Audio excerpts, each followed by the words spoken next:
Hello, hello, my most amazing artists. Today I'm going to finish my cave art project. The first thing that I'm going to need is a larger piece of paper. If you would like to really make this look like a cave wall, what you could do is tear off little pieces of the edges. And that kind of gives it a very cave wall look. The next thing that I'm going to do is I'm going to be taking my subjects, my deer and my caveman and my cave woman, and I'm going to make sure that they're colored in all the way nicely, and I'm going to be trimming them out of the paper. So I'm going to be cutting them out, but I'm going to be trimming the paper.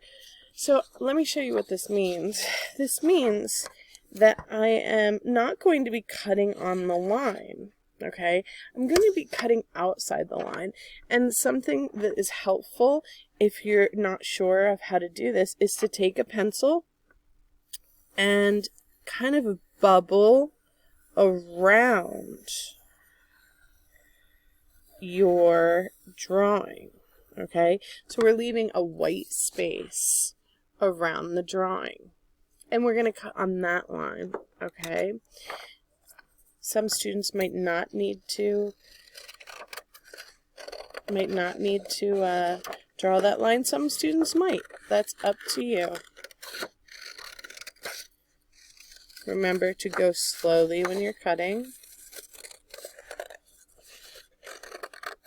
And sometimes when I have a big paper, I just like to cut off the big sections like this. Okay, so that I don't have a lot to hold.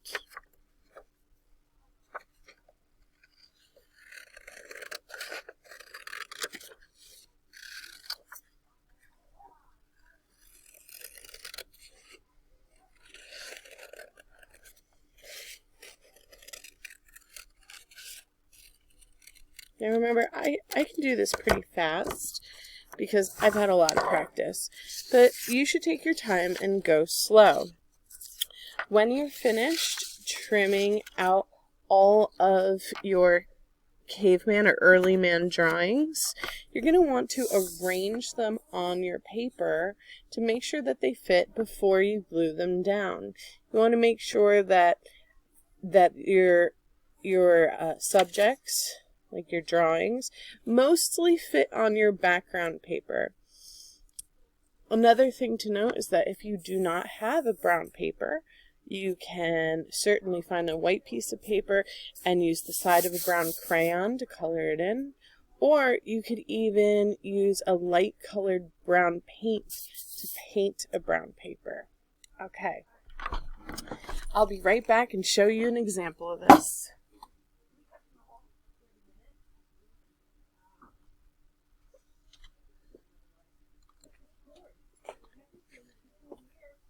So I finished coloring in my caveman, my cave woman, and as you can see, I trimmed them just the same way that I did with my deer.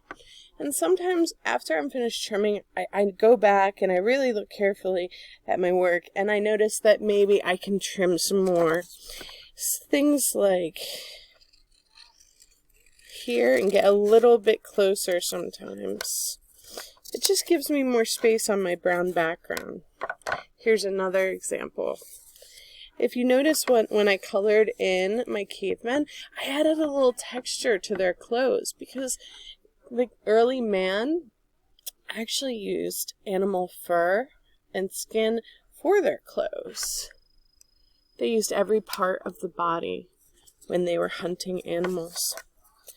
So I see here I can get a little bit closer with my trimming.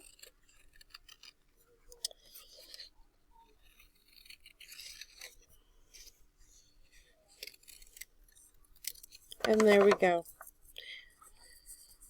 So now I have all my pieces cut out, and like I said earlier, I'm going to arrange them. Where do they fit on my paper?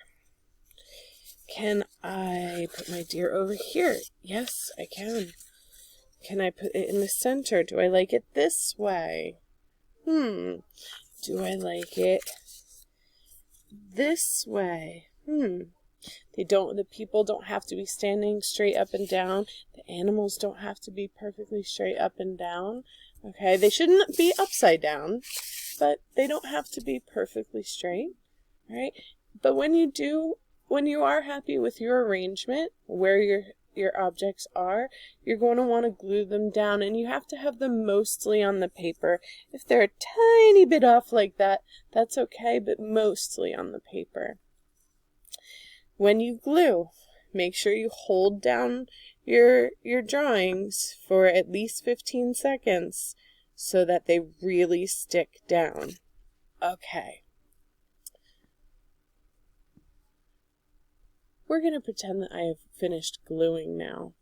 And the next thing we're going to talk about is adding symbols to our artwork. See, cavemen and early man, they used symbols in their artwork, and a symbol is a picture that stands for something. Can you think of a symbol that we use every day?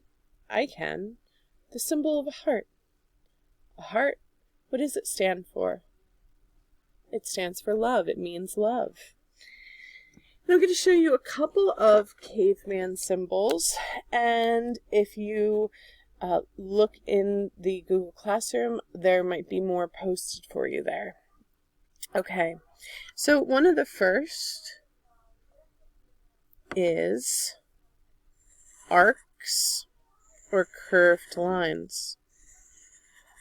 It's one of the symbols that we see on cave walls. Another one is some wavy lines.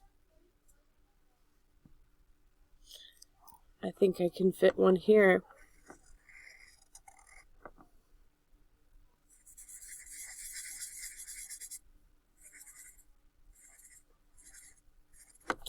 An animal track.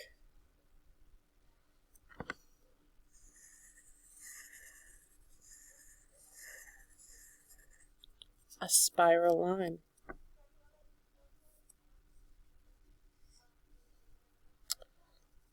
A circle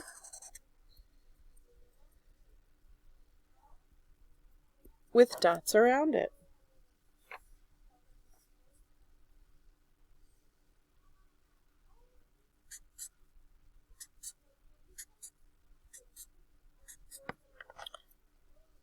A bunch of curved lines.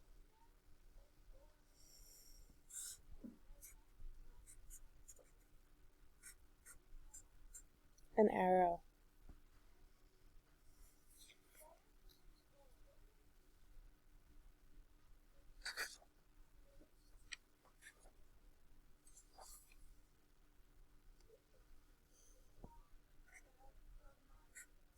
A pointed line or an arrow. These are just some of the symbols that we have seen in cave art. Choose where you want to draw yours on your background. All right, I hope you had fun making your early man or caveman art project.